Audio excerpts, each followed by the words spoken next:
Hello and welcome to episode 533 of the Daily Sales Message Podcast 533, where every single day I share a piece of simple and actionable advice. It's designed to help you feel more confident and sell more stuff too.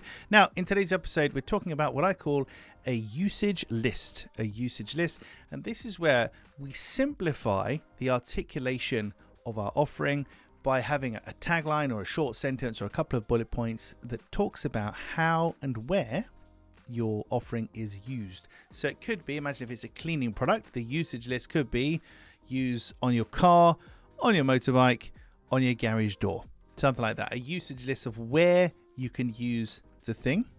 The other way to do this is a usage list in terms of how you use it. So it could just be mix with water, spray on, rinse off.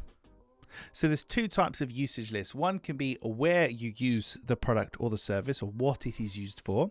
And the second one is how it is used. So where or what it's used for and how it's used is generally going to be a bullet point list of 2, 3, 4 bullet points. The reason for that is any more than that, and it's hard to remember, it's hard to internalize, we might lose that. So we need to shrink it down to 3 is the magic number most of the time, but 2, 3, 4 bullet points, where or what it's used for, how it's used.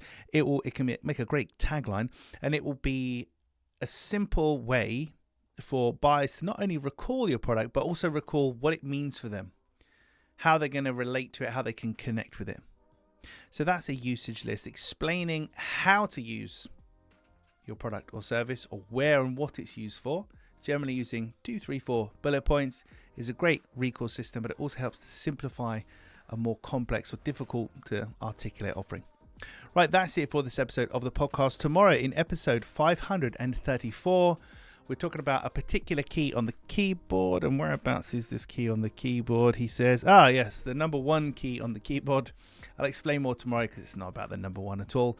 I'll explain more tomorrow. In the meantime, thank you for listening or watching all the way to the end. I do appreciate it. If we're not already connected on LinkedIn, jump on over there. You'll find me, James Newell, Clear Sales Message. Connect with me, send me a DM. Let me know what you like about the podcast or anything you'd like me to cover in a future episode. Thank you very much for your time. I'll see you tomorrow for another edition of the Daily Sales Message.